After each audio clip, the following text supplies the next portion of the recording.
अस्सलाम वालेकुम मतीउल्लाह जान MJ TV। आज सुप्रीम कोर्ट ऑफ पाकिस्तान में चीफ जस्टिस याहिया अफरीदी ने प्रेस एसोसिएशन के अरकान और दीगर कोर्ट रिपोर्टर्स के साथ मुलाकात की। ये मुलाकात चीफ जस्टिस याहिया अफरीदी का ओहदा संभालने के तकरीबन 2 महीने बाद हो रही है और प्रेस एसोसिएशन और कोर्ट रिपोर्टर्स जो हैं उनका सुप्रीम कोर्ट की जजेस और चीफ जस्टिस के साथ रवायती तौर पे रब्ता रहता है। मुख्तलिफ मौक़ों पे सहाफ़ी कोर्ट रिपोर्टर्स जजेस से मिलते रहते हैं, मगर ये भी एक रवायत है कि जो भी नया चीफ जस्टिस आता है वो कोर्ट रिपोर्टर्स के साथ मुलाकात करता है। इस मुलाकात में कोर्ट रिपोर्टर्स की दिलचस्पी का जो बायस चीज़ होती है वो ये कि वो जान सकें कि चीफ जस्टिस जो भी हैं, जो नए चीफ जस्टिस हैं, उनकी सोच क्या है और उनकी अप्रोच क्या है मुख्तलिफ जो कानूनी और आइनी तनाज़ात हैं उस हवाले से, और अदलिया के अंदर जो जजेस के बाहमी ताल्लुकात हैं उसके मुताल्लिक कुछ जानने की कोशिश करते हैं सहाफ़ी हज़रात। और चीफ जस्टिस के लिए ये इसलिए ऐसी मुलाकात अहम होती है कि जो कोर्ट रिपोर्टर्स हैं, ख़ास तौर पे जो डिजिटल मीडिया के लोग हैं, जो यूट्यूब हैं, जो फेसबुक है, उन पे जो मुख्तलिफ़ किस्म के तज्ज़िये आते रहते हैं जिसमें काफ़ी सख्त ज़ुबान भी इस्तेमाल होती है और बहुत सारी ऐसी मामलात होते हैं जो मुकम्मल मालूमात की बुनियाद पर नहीं होते। तो चीफ जस्टिस के लिए ये अहम होता है कि वो बहुत सारे मामलात के ऊपर अपना मौक़िफ़ भी दे सकें। ये एक गैर रस्मी मुलाकात होती है, ये कोई प्रेस कॉन्फ्रेंस नहीं होती और ये गैर रस्मी मुलाकात को एक गैर रस्मी अंदाज में ही आम तौर पे रिपोर्ट किया जाता है। तो आज मेरे साथ जो 3 कोर्ट रिपोर्टर्स मौजूद हैं, अमानत कशकोरी मेरे दाएं जानब और कंबर जैदी मेरी बाएं जानब और वसीम मलिक, ये तीनों कोर्ट रिपोर्टर्स आज चीफ जस्टिस याहिया अफरीदी के साथ मुलाकात में मौजूद थे और हम जानने की कोशिश करते हैं कि आज चीफ जस्टिस याहिया अफरीदी ने जो मुख्तलिफ मामलात हैं जो डिस्कस हुए हैं उनके बारे में क्या कहा और जो गुफ्तगू हुई है गैर रस्मी तौर पे सहाफ़ियों से उसका क्या नतीजा निकाला जा सकता है। पहले तो मैं आप सबसे जानना चाहूँगा कि कौन कौन से मामलात पर बात हुई, उसके बाद फिर उन मामलात पर उनका क्या सोच थी, क्या जहन था, उस पर बात करेंगे। अमानत, कौन कौन से मामलात पर बात हुई है, मुख्तसरन बता दें। जी शुक्रिया सर। पहले तो जो आपने स्टार्ट जिधर से लिया, याहिया साहब ने आते ही सॉरी की कि मैं मुलाकात आपसे करनी थी, 2 माह बाद मुलाकात हो रही है और आज लेट भी हो गया हूँ। तो उन्होंने कहा मैं भी सिस्टम को समझ रहा था। बाकी आपने बात की कौन कौन से इश्यूज़ पे हुए, तो उन्होंने जुडिशल रिफॉर्म्स पे ज़्यादा बात की हैं और जजेस के दरमियान जो चीज़ें चाह रही थी, जो खतूत सामने आ रहे थे, इख्तलाफात की जो बातें थी उस पर उन्होंने थोड़ा सा बात की कि अब वो चीज़ें बेहतर हो रही हैं। दूसरा उन्होंने ज़्यादा जो उनका जोर दिया वो जुडिशल रिफॉर्म्स पे ही दिया, डिस्ट्रिक्ट जुडिशरी पे, साइलिंग पे। तफसील से आते हैं, कौन कौन से इश्यूज़ हैं जिन पे बात हुई आज चीफ जस्टिस याहिया अफरीदी के साथ? मती साहब बहुत शुक्रिया। देखें, पहली ये जो मुलाकात थी चीफ जस्टिस से, इसमें उन्होंने अपना आगे का प्लान बताया कि वो करने क्या जा रहे हैं, उनका मेन एजेंडा क्या है। मेन एजेंडा उनका ये है कि जुडिशल रिफॉर्म्स कैसे करनी है, जो दूर दराज के डिस्ट्रिक्ट कोर्ट हैं उनको किस तरह से एम्पावर करना है और साथ जजेस के हवाले से वो क्या इस्लाहात कर सकते हैं। उन्होंने साथ ये भी बताया कि अब आइंदा का लाए अमल क्या होगा, हम क्या करने जा रहे हैं, और साथ ये भी बताया कि जो 2-3 मैटर्स थे जिसमें जजेस की आपस में आपको पता है कि एक दूसरे के हवाले से खतूत, फिर 26वीं आईनी तरमीम में जुडिशल कमीशन के हवाले से कुछ बातें की, तो वो तमाम इस मुलाकात में डिस्कस हुई। जी वसीम, आपके नज़दीक कौन से मौजू हैं जो अभी तक नहीं सामने आए? देखिए, उन्होंने जो अब तक दौरे किए हैं 4 सूबों के और फिर वो जो कहते हैं कि फर्दर डिस्ट्रिक्ट जो हैं पसमानदा अजला जो हैं उनका उन्होंने बताया वहाँ क्या सिचुएशन थी। फिर उन्होंने जो सबसे अहम बात की जो मेरी नज़र में सारे मौजू में उनकी सारी मुलाकात में वो ये थी कि वो कहते हैं कि जब मैं बलूचिस्तान गया तो मुझे 5 बार्स के जो सदूर हैं उन्होंने एक ही बात की, वो मिसिंग पर्सनस का मामला उठाया। तो उन्होंने कहा कि मैंने उन्हें ये कहा कि मैं फ़िलहाल तो ऐसा ये नहीं कर सकता कि मैं जाऊंगा और अभी कोई एक्शन लूँगा, मैं अभी एक तरफ़ा कहानी सुन के जा रहा हूँ, मैं दूसरी तरफ की कहानी सुनूंगा और फिर इसमें मैं आपको यकीन दिलाता हूँ कि मुस्तकबिल में मैं काम करूँगा। और दूसरी तरफ की कहानी भी इसी तरह गैर रस्मी तौर पर सुनेंगे या अदालत में? देखिए, ये तो उनको पता है। और दूसरा जो उन्होंने अहम बात की वो ये थी कि वो कहते हैं कि जो सिंधी और बलोची जजेस हैं, जो डिस्ट्रिक्ट जजेस हैं, हमें उन्हें इनकरेज करना चाहिए, हमें उन्हें ऑन करना चाहिए। और वो ये कह रहे थे कि मैं अब कोशिश करूँगा कि मैं एक एडिशनल सेशन जज को सुप्रीम कोर्ट तक ला सकूं और बिलखसूस इन 2 सूबों के हवाले से उन्होंने बात की। अच्छा, कमरजादी 26वीं आईनी तरमीम के हवाले से भी कोई बात हुई है और क्या आपने भी कोई सवाल किए? जी बिल्कुल मती साहब, सवाल 26वीं आईनी तरमीम के हवाले से मैंने कहा कि जुडिशल कमीशन बनाया गया है, इसमें कॉन्स्टिट्यूशनल बेंच का ड्यूरेशन है। 2 महीने बाद आप किसी और जज को लगा देते हैं जुडिशल कमीशन की मीटिंग बिठा के, तो ये तासुर भी जाता है क्योंकि उस जज ने हुकूमत के ख़िलाफ़ या रियासत के ख़िलाफ़ कोई आप देख लें कि फ़ैसले, अब तो चूँकि आपको पता है रियासत का फ़ौरन नाम दे दिया जाता है ना, तो फिर अगर उनको हटा दिया जाता है तो क्या ये तासुर नहीं जाएगा कि इंडिपेंडेंस ऑफ जुडिशरी कॉम्प्रोमाइज़ हो रही है? इससे पहले चीफ जस्टिस ऑफ पाकिस्तान ये बात कर रहे थे कि हमें कलेक्टिव विजडम के साथ फ़ैसले करने हैं और मैं ऐसा जज नहीं हूँ जो अपनी राय किसी और पर मुसल्लत करूं। तो कलेक्टिव विजडम के साथ मैंने कहा सर, जब आप कलेक्टिव विजडम की बात कर रहे हैं तो कलेक्टिव विजडम यहाँ पे आपने अप्लाई किया है कि जजेस पे जो है इंडिपेंडेंस पे कोई हर्फ आएगा, तो उन्होंने इस बात का कोई जामे जवाब नहीं दिया, लेकिन ये ज़रूर कहा कि मेरे तमाम जजेस जो हैं वो इंडिपेंडेंट हैं और किसी के बारे में मैं ये नहीं कह सकता। फिर उन्होंने कहा गुज़िश्ता 3-4 साल जो ऐसे गुजरे हैं अदलिया पर, जिसमें बड़े हार्ड केसेस आए हैं, बड़े टफ केसेस आए हैं और इससे यूनिटी ऑफ जजेस जो है वो कॉम्प्रोमाइज़ हुई है। लेकिन हम ये कोशिश कर रहे हैं कि इसको अमेंड किया जाए, मतलब बेहतर बनाया जाए इसको, और साथ उनकी जानिब से ये भी कहा गया कि चूँकि इस दौर में यूनिटी कॉम्प्रोमाइज़ हो रही है और हम ये सारा कुछ देख रहे हैं कि ये सारा कुछ मैं अभी चीज़ें बेहतर करने में लगा हूँ। 2 माह लगे हैं मुझे इस सिस्टम को समझने में, इसके बाद मैंने आपके साथ मुलाकात ली है। लेकिन जो पर्टिकुलरली मती साहब क्वेश्चन था ना कि ड्यूरेशन ऑफ कॉन्स्टिट्यूशनल बेंच या उसके हवाले से जजेस में कोई डिस्कशन हुई है, उस पर वो नहीं आए, उन्होंने उसका जवाब नहीं दिया है। ठीक है अमान साहब, ये जो 26वीं आईनी तरमीम की समाअत के लिए फुल कोर्ट की बार बार आवाज़ें उठती रही हैं, जस्टिस मंसूर अली शाह ने ख़त भी लिखा है, तो ये फुल कोर्ट के हवाले से भी कोई बात हुई? जस्टिस याहिया अफरीदी ने कोई ज़ाहिर किया कुछ? फुल कोर्ट से मुतल्लिक बात हुई तो जैसे याहिया अफरीदी साहब का कहना था कि अब हमने जैसे इलेक्शन के मैटर्स हैं वो हमने एक स्पेशल बेंचेस बना दी हैं, इसी तरह जो तरमीम का मामला है, जो फुल कोर्ट की बातें थी उस पर हमने मामला भेज दिया है। जो मुतल्लिका बेंच है, आइनी बेंच की वो बात कर रहे थे कि हमने ये आइनी बेंच को भिजवा दिया है मामला, अब उन्होंने देखना है कि तरमीम से मुतल्लिक केसेस जो हैं उनका क्या करना है, कब मुकर्रर करने हैं। तो वो कह रहे थे कि मैंने जैसे केस मैनेजमेंट का है, इस तरह मैंने तमाम जजेस को जिम्मेदारियां दे दी हैं कि ऑटोमेशन के हवाले से भी एक कमेटी हम बना रहे हैं, उसका नोटिफिकेशन करेंगे। जैसे मोहम्मद अली मदर साहब की बात कर रहे थे कि वो उसको देखेंगे, जैसे हसन अजहर रिजवी, जैसे मलिक शहजाद का भी उन्होंने बताया। तो फुल कोर्ट और इससे मुतल्लिक उन्होंने ज़्यादा बात नहीं की, लेकिन इतना बताया कि वो आइनी बेंच जो है वो अब इस मामले को देखेगा। ठीक है वसीम मलिक साहब, आपके नज़दीक सबसे अहम बात चीफ जस्टिस याहिया अफरीदी ने क्या की और जो सवालात हुए क्या उनका जवाब मिला तसल्ली बख्श? अच्छा, हुआ कुछ यूँ कि जो हमारे कुछ ऐसे दोस्त जो शायद गालिबन मुझे ये तासुर मिला है कि वो ये नहीं चाहते थे कि कुछ ज़्यादा सख्त सवालात हों, तो वो चीफ जस्टिस के करीब बैठे थे और ज़्यादा इंगेजमेंट वही कर रहे थे। जो दूर बैठे लोग थे वो सवाल नहीं पूछ पा रहे थे और चीफ जस्टिस ने भी तब तक हर मामले को बड़ा तफसीलन उसका जवाब दिया जब तक जो सवाल वो चाहते थे कि गालिबन जिस पर वो बात करना चाहते थे। द मूवमेंट के जैसे कंबर ज़ैदी साहब हों, इन्होंने एक सवाल पूछा जुडिशल कमीशन का या 26वीं तरमीम का सवाल, जैसे ही मामला उस तरफ आया तो फिर अचानक से उन्होंने तमाम लोगों के सवालात नहीं लिए। अगर मैं अपनी पर्सनल कैपेसिटी में कहूँ तो मुझे ये अच्छा नहीं लग रहा था कि मैं अगर वो मुझे इजाज़त नहीं देते तो फिर मैं उससे सवाल करूँ। मैंने 3 से 4 बार हाथ खड़ा किया तो वो मुझे इजाज़त नहीं मिली सवाल करने की। बुनियादी तौर पर मैं पूछना ये चाह रहा था कि आपने तो पहले दिन ही आकर चीफ जस्टिस याहिया अफरीदी की रिटायरमेंट का जो अलविदाई रेफरेंस था तब से लेकर आज तक आप बार बार दोहराते हैं कि जो इस वक्त ट्राइकोटमी ऑफ पावर है मैं उसको इंश्योर कराऊंगा। तो क्या 26वीं आईनी तरमीम के बाद भी कोई ट्राइकोटमी ऑफ पावर इस वक्त वजूद में रखती है या नहीं रखती, तो उस पर चीफ जस्टिस का स्टांस क्या है? पर उन्होंने उस सवाल का जवाब वो सवाल ही नहीं लिया और जब उन्हें लगा कि अब ज़्यादा उस तरह के सवालात आ रहे हैं जो 26वीं तरमीम या उनकी तैनाती या जुडिशल कमीशन से मुताल्लिक हैं, तो फिर उन्होंने फ़ौरन से कहा कि जी अब सवालात ख़त्म और हम बाहर चल रहे हैं और तस्वीरें बनवाते हैं। उसके अलावा जो मज़ीद कुछ बातें हुई जो हमारे दोस्तों ने अभी तक उसका तज़किरा नहीं किया, उसमें एक चीज़ था कि चीफ जस्टिस चाह रहे थे कि जो मीडिया है वो मेरा साथ दे और उस तरह उन्होंने कहा कि आप अभी मैच्योर नहीं हुए और साथ उन्होंने कहा कि जहां मैं आपकी बात कर रहा हूं वहां मैं जुडिशरी की भी बात कर रहा हूं। ना तो जुडिशरी मैच्योर हुई है और ना ही जो आप मीडिया है वो मैच्योर हुए हैं। फिर उन्होंने जो अगेन मैं मिसिंग पर्सन वाला मामला जो मैं आपको बता चुका कि उन्होंने उस हवाले से भी बात की। तो एक और जो अहम चीज़ थी वो ये भी थी कि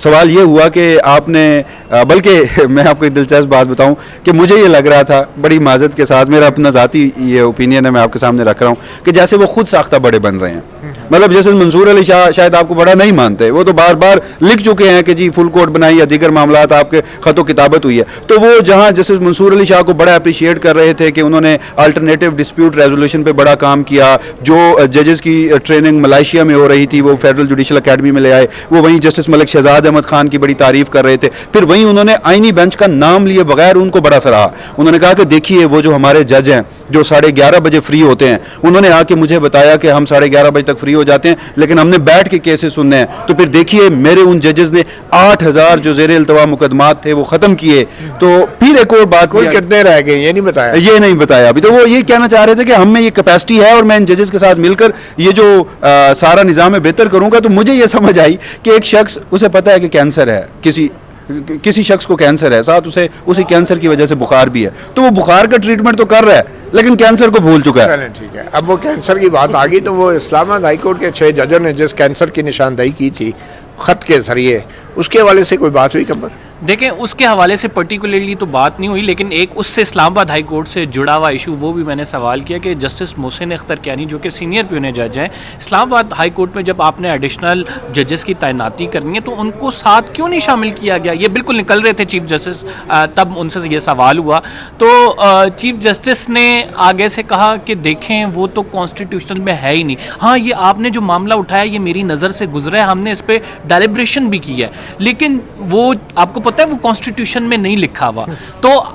मती साहब फैक्ट्स ये हैं कि बलूचिस्तान हाई कोर्ट में अगर आपने एडिशनल जज तैनात करने हैं तो उसके लिए सीनियर प्यूने जज वहाँ पे दिया गया है, लेकिन विफाक में सीनियर प्यूने जज को क्यों शामिल नहीं किया गया वो हम सारे जानते हैं कि जस्टिस मोहसिन अख्तर कियानी का जो बैकग्राउंड है, उनका ट्रैक रिकॉर्ड है, जिस तरह के वो फैसले दे चुके हैं मिसिंग पर्सनस पे, जिस तरह से वो हाई प्रोफाइल लोगों को बुला चुके हैं, तो उनके बारे में एक ओवरऑल रिजेंटमेंट है। तो आप ये देखें कि चीफ जस्टिस भी इस हवाले से कहते हैं कि एक सूबे में वो कहते हैं कि कॉन्स्टिट्यूशन के मुताबिक मतलब आप उनको शामिल कर सकते हैं सीनियर प्यूने जज को, कोई कॉन्स्टिट्यूशन में बाहर नहीं है, लेकिन विफाक में आके कहते हैं वो इस तरह का तो कुछ कॉन्स्टिट्यूशन में लिखा हुआ नहीं है। तो चीफ जस्टिस ने बड़ा कैटेगोरिकली कहा कि वो कॉन्स्टिट्यूशन में चूंकि नहीं लिखा हुआ तो ज़रूरी नहीं है कि मोहसिन अख्तर कियानी उस जो जुडिशल कमीशन है उसका हिस्सा हो। चले, बड़ी बात है, कॉन्स्टिट्यूशन में इस्लामाबाद हाई कोर्ट के सीनियर प्यूने जज का नहीं लिखा, मगर बाकी चारों जो हाई कोर्ट्स हैं उनका लिखा हुआ है, और उसमें ये लिखा हुआ है कि जो आइनी बेंच का सरबराह होगा वो जुडिशल कमीशन का मेंबर होगा,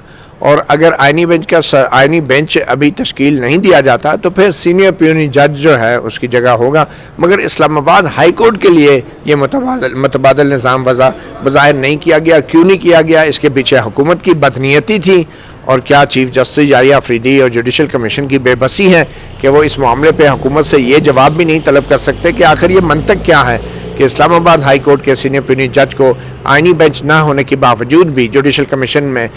उसको मेंबर नहीं बनाया जाता। अमानत, जो बात शुरू हुई थी इस्लामाबाद हाई कोर्ट के 6 जजों के ख़त की, उस हवाले से चीफ जस्टिस याहिया अफरीदी ने क्या बताया? जी सर, जैसे कमर ने बात की कि इस पे ज़्यादा वो उन्होंने बात नहीं की, क्योंकि एसजेसी की हमने बात की कि सुप्रीम जुडिशल काउंसिल में जिन जजेस के खिलाफ शिकायत थी तो उनका क्या बना, ओवरऑल जो शिकायत थी हाई कोर्ट के जजेस के ख़त के हवाले से भी, तो उन्होंने कहा कि अभी उधर कुछ जजेस के खिलाफ शिकायत हमने ड्रॉप कर दी हैं। तो हमने कहा उसकी डिटेल आप क्यों नहीं जारी कर रहे? पता चलना चाहिए जिस जज के खिलाफ जिस जज पर इल्ज़ाम लगता है तो उसका पता तो चले कि वो क्लियर हो गया है। तो कहते हैं मैं खुद यही चाहता हूँ कि ये चीज़ें सामने आनी चाहिए, मीडिया को देना चाहिए, लेकिन मैं अकेला नहीं हूँ एसजेसी में, तो बाकी भी मेंबर्स हैं। मैं नेक्स्ट मीटिंग के एजेंडे में ये चीज़ शामिल कर देता हूँ कि जिन जजेस के खिलाफ शिकायत ख़त्म हो चुकी हैं या जो मामलात हमने ख़त्म कर दिए या जिन पे गौर जारी है तो उसकी तफसील जो है वो भी जारी की जाए। तो उन्होंने उस पर स्पेसिफिक बात नहीं की, लेकिन कह रहे थे कि मैं इसकी डिटेल जो है वो लाजमी इशू करवाऊँगा, और मैं ख़ुद चाहता हूँ कि सुप्रीम कोर्ट अपने पास रिकॉर्ड रख के क्या करेगी, तो ये कल होना चाहिए, मीडिया में आना चाहिए। और बाकी मलिक साहब ने बात की कि इनको मौका नहीं मिला, एक तो ये दूर बैठे हुए थे सवाल के लिए, तो उनसे सवाल जाते हुए भी किए गए जब हम बाहर खड़े हुए थे उधर भी। तो लेकिन जाहिर साहब ने जो सवाल जैसे इन्होंने बात की आता था कि जजेस की खतूत का 26वीं तरमीम का, तो उसमें वो कह रहे थे कि इस पे बाद में बात करेंगे, मुझे अभी 2 महीने हुए हैं तो मैं सिस्टम को समझ रहा हूँ, मेरे जजेस जो हैं वो अब उन्होंने कहा कंफर्टेबल नहीं थे। तो अब चीज़ें जो हैं कुछ बेहतर हो रही हैं। अब वो 3 साल पहले कंफर्टेबल नहीं थे या 26वीं तरमीम के बाद कंफर्टेबल नहीं थे, ये उन्होंने वजाहत उस चीज़ की नहीं की। वो 26वीं तरमीम से पहले डाला। वो कहते हैं कि जो मेरे जजेस हैं وہ گزشتہ 3 سے 4 سال کے دوران اس طرح کے سخت مقدمات سن چکے ہیں کہ وہ اپنی بڑی سخت پوزیشنز لے چکے تھے ایک دوسرے کے خلاف. جبکہ نہ تو میرے سامنے کوئی سخت مقدمہ ہے نہ ہی میں نے کوئی سخت تو پوزیشن وہ کہتا ہے کہ لیٹ دم بریتھ, آپ انہیں سانس لینے دیں, تو پھر وہ ٹھیک ہو پوزیشن جائے نہیں گی. لی نا, وہ درمیانی راستہ تھا جو جج صاحب نے اختیار کیا. آپ فیصلے دیکھ لیں, 6 ادھر ہوتے تھے 6 ادھر ہوتے تھے, بیچ میں چیف جسٹس جو ہے وہ پتلی گلی والا ہوتا تھا عموماً. لیکن متی صاحب ایک امپورٹنٹ جو جی چیز تھی نا, وہ سپریم جوڈیشل کونسل کے حوالے سے جو سوال ہوا, امانت بھی بتا رہا تھا کہ ان کو چیف جسٹس کو بتایا گیا کہ 2 صفحوں پر ایک درخواست لکھی آتی ہے کہ فلاں جج نے یہ کچھ کیا ہوا ہے. وہ درخواست پبلش ہو جاتی ہے, نیوز پیپر اس کے حوالے سے لکھتے ہیں, ٹکرز ہوتے ہیں, لیکن آپ جو سپریم جوڈیشل کونسل کی کارروائی کرتے ہیں, آپ نے وہ کیس ڈسپوز آف کیا ہے, اس جج پہ الزامات ہیں, انکوائری چل رہی ہے, یہ تو آپ بتاتے ہی نہیں ہیں. چیف جسٹس نے کہا بالکل ٹھیک ہے, آپ بالکل بڑا ویلڈ کوشچن ہے, بڑا زبردست کوشچن ہے, نہیں, لیکن میں اس پر اپنے جو جوڈیشل سپریم جوڈیشل کونسل کے اراکین ہیں ان سے ڈیلیبریشن کروں گا اور اس کے بعد پھر I will give you the answer. تو ابھی انہوں نے کہا کہ خبر یہ ہے کہ کچھ ججز کے خلاف جو انکوائری چل رہی ہے رائٹ نو, انہوں نے کہا کہ انکوائری بالکل انیشیٹ ہوئی ہوئی ہے, میں نام ڈسکلوز نہیں کر سکتا, میں ان ساتھیوں سے پوچھ لوں پھر میں ان کے نام ڈسکلوز کروں. اچھا, ججز کی تعیناتی کے حوالے سے اور رولز کے حوالے سے جوڈیشل کمیشن کا اب اجلاس بھی ہونے جا رہا ہے, اور آج ہی بڑی تعداد میں سینئر وکلاء نے ایک خط کے ذریعے یہ مطالبہ کیا ہے کہ ججز کی تعیناتی کا عمل روک دیا جائے جب تک 26ویں یعنی ترمیم کا فیصلہ نہیں ہوتا. تو ججز کی تعیناتی کے حوالے سے کوئی بات ہوئی, کوئی سوال ہوا, کوئی انہوں نے اتنا کہا کوئی بات کرتے ہوئے کہ اب میں نے سپریم کورٹ میں مزید ججز بھی لانے ہیں, تو وہ زیر التوا مقدمات کی بات ہو رہی تھی. تو باقی یہ سوال بھی پرٹیکولرلی کسی کی جانب سے نہیں پوچھا گیا, کیونکہ وہ جب تک صرف ان کے ریفارمز کے اوپر بات چل رہی تھی تو ان سوالوں کو تو انہوں نے بڑا ہی اوور ویلمنگلی لیا, لیکن اس کے بعد پھر چلیں, آپ کو کیا لگا ہے آخر میں, آخری سوال آپ سب سے ایک ہی, کہ کیا تاثر ملا کہ 26ویں یعنی ترمیم کے بعد چیف جسٹس یحییٰ آفریدی جو ہیں, کیا یہ 26ویں آئینی ترمیم سے پہلے والے چیف جسٹس ہیں, یا آپ کو کیا نظر آیا؟ نہیں, ظاہر سی بات ہے, جب ایک چیف جسٹس پاکستان کے عہدے پہ کوئی بھی جج آتا ہے تو اس میں تبدیلی تو ضرور آتی ہے. تو تبدیلی ضرور نظر آئی ان میں, لیکن زیادہ جو ان کا تھا, جیسے وسیم نے بات کی کہ جو امپورٹنٹ ایشوز ہیں ان کو ٹیک اپ کرنا, ان کا حل کرنا, وہ نظر نہیں آیا. ان کا یہ تھا جوڈیشل ریفارمز پہ تھا کہ جوڈیشل ریفارمز کے حوالے سے ہم کر رہے ہیں. ان کا مین جو تھا کہ میں جوڈیشل ریفارمز کے لیے سارے اقدامات کر رہا ہوں. چلیں, جوڈیشل ریفارمز کی بات ہو رہی ہے تو سنا ہے انہوں نے عام جو لیٹیگنٹ ہیں ان کی کوئی مالی امداد کا بھی کوئی فارمولہ پیش کیا؟ جی بالکل. وہ جو کمیٹی ہے وہ جسٹس ملک شہزاد احمد خان اور جسٹس حسن نظر رضوی صاحب کی سربراہی میں بنائی ہے, اور انہوں نے کہا ہے کہ یہ 2 ابھی ایک تو جو ڈسٹرکٹ جوڈیشری ہے اور جو سپریم کورٹ کی حد تک ہے, ہائی کورٹ میں انہوں نے کہا کہ میں وہاں کے ججز سے ملوں گا, پھر ہم یہ طے کریں گے. تو یہ کمیٹی یہ طے کرے گی کہ 40,000 روپے کی, بلکہ انہوں نے وہ بعد میں روکا بھی, اب میں نے بتا دیا کہ انہوں نے کہا کہ وہ اماؤنٹ آپ نے پرٹیکولرلی ڈسکلوز نہیں کرنی. تو انہوں نے کہا کہ وہ جو اماؤنٹ ہے وہ پھر ہم طے ایسے ہوگا, اس کا کرائٹیریا بھی ہم نے پوچھا کہ کرائٹیریا کیا ہوگا. تو انہوں نے کہا کہ ایک لیٹیگنٹ کھڑا ہے, وہ کسی ڈسٹرکٹ اینڈ سیشن جج کے سامنے کھڑا ہے, تو وہ جج صاحب دیکھتے ہیں کہ اگر اس میں اتنی کیپیسٹی نہیں ہے کہ وہ پے کر سکے, تو پھر ان کی جو وہ مخصوص اماؤنٹ ہے وہ اس کو مالی مدد کی جائے گی. اور یہاں پر سپریم کورٹ آف پاکستان کی حد تک جو 2 رکنی کمیٹی ہے وہ ینگ لائرز کا ایک پینل بنا رہی ہے, تو پھر جو لیٹیگنٹ افورڈ نہیں کر سکتے تو پھر ان کو یہ سہولیات دیں گے. تو یہ جو پاکستان بار کونسل کی جو ایک فری لیگل ایڈ کی بھی ایک کمیٹی ہے جو اسٹیچوٹ کے تحت بنی ہوئی ہے, اس کے حوالے سے کوئی بات نہیں. اور یہ پیسے آئیں گے کہاں سے سپریم کورٹ کے پاس؟ سپریم کورٹ کے فنڈ سے آئیں گے جو یہ مدد ان کی فراہم کریں گے. تو یہ فنڈ کہاں سے آئے گا؟ یہ law dam and fund justice type commission ہوگا کے تحت جو ہے وہ فنڈ ہے. انہوں نے بتایا کہ سپریم کورٹ کا ایک ہمارے اپنے پاس بھی پیسے پڑے ہوتے ہیں, اور لا اینڈ جسٹس کمیشن جو ہے ان کے پاس بھی باقاعدہ فنڈ ہوتا ہے, جس پہ سوال بھی ہوا اعظم گل صاحب نے کہ وہ لا اینڈ جسٹس کمیشن کے فنڈ پہ تو کچھ ہوتا ہی نہیں ہے, وہ تو فنڈ آپ یوٹیلائز نہیں کرتے, اس کی پارکنگ 3-3 کروڑ کی بنائی جا رہی ہوتی ہے. تو چیف جسٹس نے کہا کہ بالکل آپ نے صحیح پوائنٹ آؤٹ کیا ہے, وہ فنڈ استعمال نہیں ہوتا. اب میں اس پر یہ کروں گا کہ اس کا صحیح استعمال کیا جائے, اور یہ پہلے ایشوز تھے, میں ان ایشوز کو سمجھ رہا ہوں, اور ان پر کوشش ہوگی کہ ہم وہ اقدامات لیں جن سے عام لیٹیگنٹ کا فائدہ ہو. بہرحال آپ تینوں صحافیوں کا بہت شکریہ. لگتا یہ ہے کہ چیف جسٹس یحییٰ آفریدی 26ویں یعنی ترمیم کے بعد اپنے اختیارات محدود ہونے کے بعد اب وہ سپیس تلاش کر رہے ہیں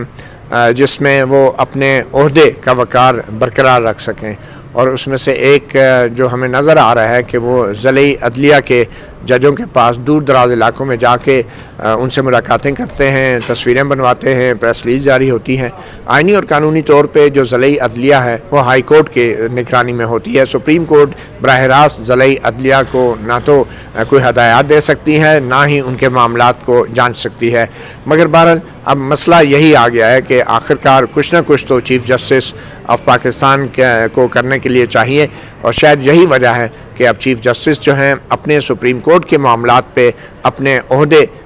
کو اسرٹ کرنے کی بجائے اب پورے ملک کے ضلعی عدلیہ کے ساتھ اپنے رابطے بڑھا رہے ہیں۔ پریس ریلیزیں آ رہی ہیں، تصویریں بھی آ رہی ہیں، مگر جو اصل آئینی اور قانونی سوالات ہیں، جو بڑے تنازعات ہیں، ملک کو درپیش معاملات ہیں، ان کے حل کے لیے اب چیف جسٹس کا عہدہ جو ہے بظاہر ایک بے بس اور بے اختیار نظر آتا ہے۔ مطیع اللہ جان، MJ TV سے اتنا ہی، اجازت دیجیے، اللہ حافظ۔